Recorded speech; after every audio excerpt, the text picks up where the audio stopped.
आप देख रहे हैं डार्क फाइल्स। डार्क फाइल्स में आज की कहानी हमारे साथ शेयर की है विक्रमजीत जी ने। तो चलिए बढ़ते हैं आज की इस कहानी की ओर। आज की इस वीडियो में आगे बढ़ने से पहले अगर आपने अभी तक डार्क फाइल्स चैनल को सब्सक्राइब नहीं किया है तो कर लें, और ऐसी ही और वीडियोस के लिए देखें अनहोनी चैनल की लिंक आपको नीचे डिस्क्रिप्शन बॉक्स में मिल जाएगी। घर से दूर रहने की वजह से मैं घर और घर वालों को बहुत मिस करता हूँ, मगर पढ़ाई भी तो उतनी ही ज़रूरी है। दरअसल उन दिनों मैं कोलकाता के रविंद्र भारती यूनिवर्सिटी में स्टडी किया करता था। उस वक्त मेरे एग्ज़ाम्स चल रहे थे। एग्ज़ाम्स के दौरान ही मैंने तय किया था कि परीक्षा खत्म होते ही एक बार अपने गांव जाऊंगा, जिसके लिए मैंने अपना बैग भी रेडी कर लिया था। लास्ट एग्ज़ाम वाले दिन मेरा पेपर ठीक ठाक ही गया, ना ही ज़्यादा अच्छा और ना ही ज़्यादा ख़राब। फिर जब एग्ज़ाम हो जाने के बाद मैं अपने घर पहुंचा तो वक्त हो रहा था रात के 8:15 बजे का। घड़ी को देखते हुए मैंने फटाफट अपना बैग उठाया और घर में ताला मारकर हावड़ा स्टेशन की तरफ रवाना हो गया।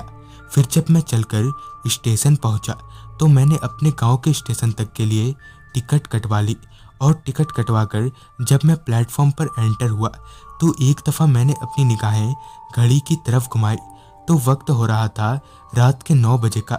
मेरी ट्रेन अब बस 20 मिनट बाद ही यानी कि 9:20 में आने वाली थी। प्लेटफॉर्म की बेंच पर बैठा मैं अभी ट्रेन के आने का वेट कर ही रहा था कि तभी अनाउंसमेंट हुई कि गांव जाने वाली मेरी ट्रेन, जो कि 9:20 में आने वाली थी, अब वो 3 घंटा देरी से चल रही है। यानी कि अब ट्रेन के आने का अंदाजन वक्त था रात के 12:30 बजे का। अगर अब और कहीं लेट ना हो, बहरहाल मुझे तो गांव जाना ही था।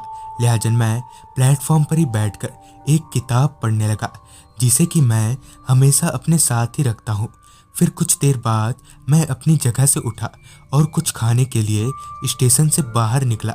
थोड़ी देर बाद जब मैं कुछ खाकर स्टेशन में आया तो वक्त हो रहा था रात के 11:15 बजे का। मगर अब भी वक्त का असर स्टेशन पर नहीं हुआ था।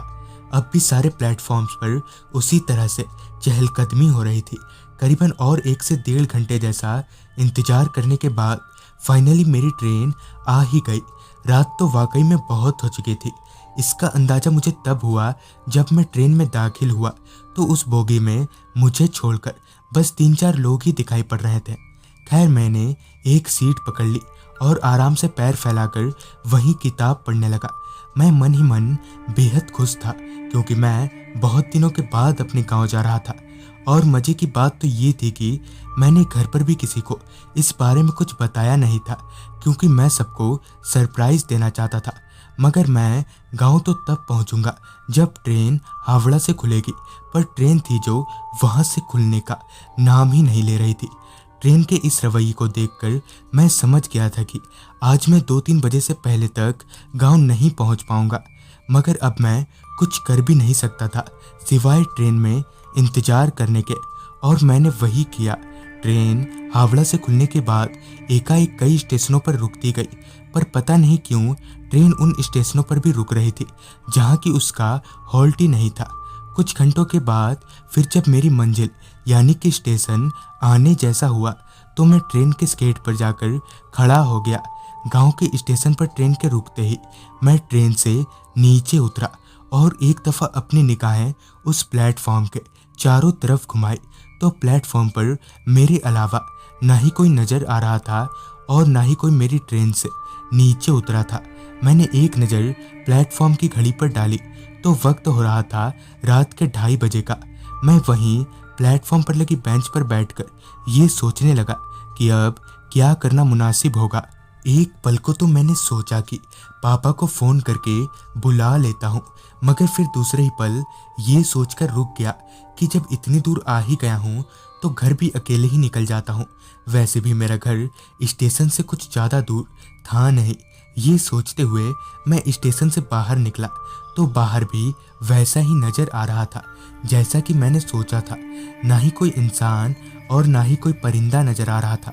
खैर मैंने पैदल ही घर की तरफ चलना शुरू कर दिया। पूरा का पूरा रास्ता खामोशी में गोते लगा रहा था। हालांकि अकेले होने की वजह से मुझे थोड़ा डर तो लग ही रहा था, मगर रास्ते पर थोड़ी दूर दूरी में लगे स्ट्रीट लाइट्स मेरी हिम्मत बांधे हुए थे।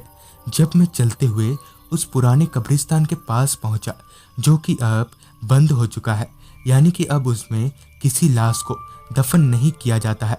मैं अभी उस कब्रिस्तान को देखते हुए पार कर ही रहा था कि तभी मुझे किसी के रोने की आवाज़ आने लगी।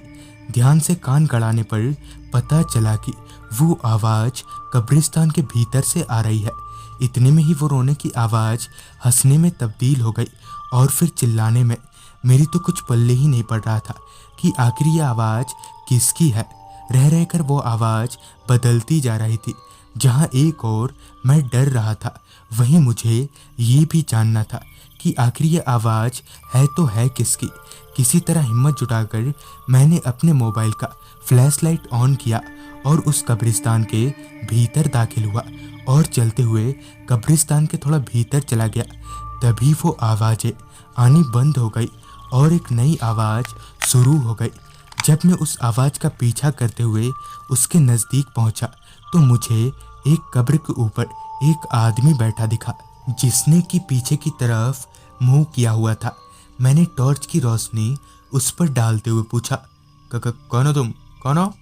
जिस पर उस आदमी ने धीरे से अपनी गर्दन पीछे की तरफ घुमाई तो मेरे पैरों तले जमीन निकल गई। मेरी धड़कनें एक झटके से बढ़कर तेज हो गईं। दरअसल उस आदमी का मुंह खून से सना हुआ था और उसके साथ ही साथ उसके आंखों की पुतलियां भी पूरी सफ़ेद हो रखी थी। उस आदमी के हाथों में इंसानी हाथ था, जिसे वो कच्चा ही चबा रहा था। जान तो मेरी तब निकल गई जब वो आदमी एक कब्र में से लाश को निकालकर खाने लगा। मैं अभी उसे देख ही रहा था कि एकदम से वो मेरे सामने आ गया। बुरी तरह से डर जाने की वजह से मैं वहीं गिरकर बेहोश हो गया। फिर जब अगली सुबह मेरी आंख खुली तो मैं उसी कब्रिस्तान में था। मेरे पापा और वहीं के कुछ लोग मुझे घेरे खड़े थे।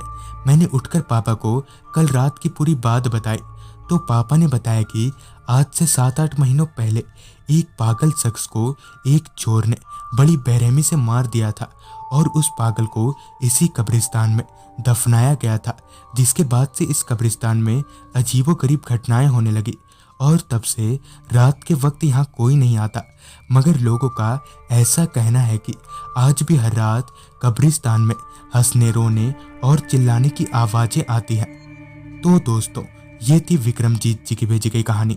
अगर आपके पास भी ऐसी कोई कहानियाँ हैं तो हमारे साथ ज़रूर शेयर करें।